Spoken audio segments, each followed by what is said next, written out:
by the time we had made it there, a lot of them had left, but we ended up getting a couple meetings with people and we sold our film, which was just, it was like, wow, we're doing this. Like this was just a 48-hour weekend, and Mhm. here we are selling our film in the French Riviera to Shorts TV, and it was the beginning of something that I became very obsessed with, and I just love it. I love it all. And that was your second year participating? Yes, yes. Awesome. Awesome. So yeah, so right out of your life, do you remember what the line of dialogue, the prop, and the character were that year? Oh man, you're Jordan putting me on the might. spot. I don't. I'm trying to think. The line of dialogue was, oh my god, the character was Lori Tantalon, and she was a writer, or a failed writer, and the line of dialogue was, I can remember the scene we used it. I don't know. I'm not gonna waste your time. It'll come to me. So when you go to the Cannes Film Festival, the film is entered in the short film corner, which is a huge like bar and networking area that has events and programming daily. And then you can go into screening little booths. So like let's say you meet someone and they want to check out your film, you can go into a little private viewing area and show them your film because it's all in a database on a computer. Mhm. There's a list of people that could potentially buy your film or be the next level for you, literally printed on the wall. Like this is not a hard list to get. Like this is like they want you to call these people wanted to be found and they put it on the wall for you.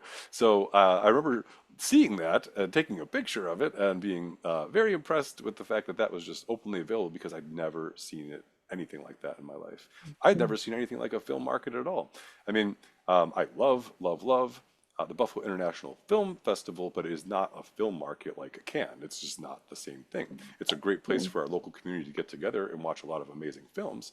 But the film market at Cannes is like going to the auto show at the convention center, except it's all movies. So imagine every booth.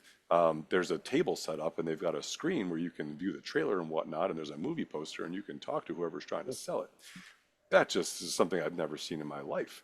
And it was incredible. It closed the loop on like, how do you get a film sold? How do you get it seen? Where are the distributors? Where do you get this information? And I'm sure there's people in LA and New York that are more connected to those folks, but being from Buffalo, it was something I'd never seen at all, especially publicly, just printed on the wall. Awesome. Can you talk about so I guess every city has an award show, right? So Buffalo has our award show. It's gonna be in like a month or two. Can you talk about, and Radio Life? I'm guessing won best film for Buffalo Yeah. that year. Yeah. Okay, So cool. Yeah. best film goes on to the next level. And then, Okay, yeah. that So was my there's question. What happens? Like, how many films from each city go to the next level, and how does the next level work?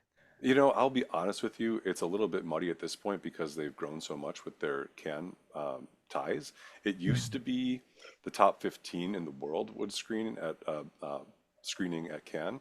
And now, since there's the Yes We Can competition, so anyone who's runner-up or third place can enter this Yes We Can competition.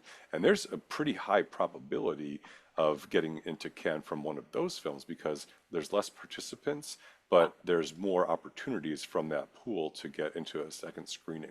So I don't actually know the total number at this point, to be honest with you, because some of the genre ones go in that block too, but it Hmm. may be closer to 30 at this point.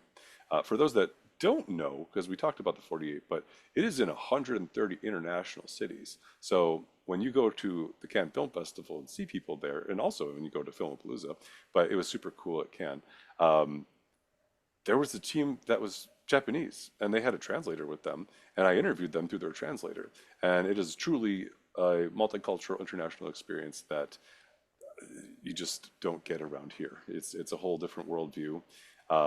I was talking to the team from Mongolia, and I was looking at their writing, and it looks sort of similar to like a Russian type of writing, Cyrillic maybe. I don't know if that's what it's called, but I asked, it's like, oh, do Mongolian people write in Russian? And he says, no, this is Mongolian writing. And I was like, oh, all right. Like I just didn't even know. This is amazing multicultural experiences to have there.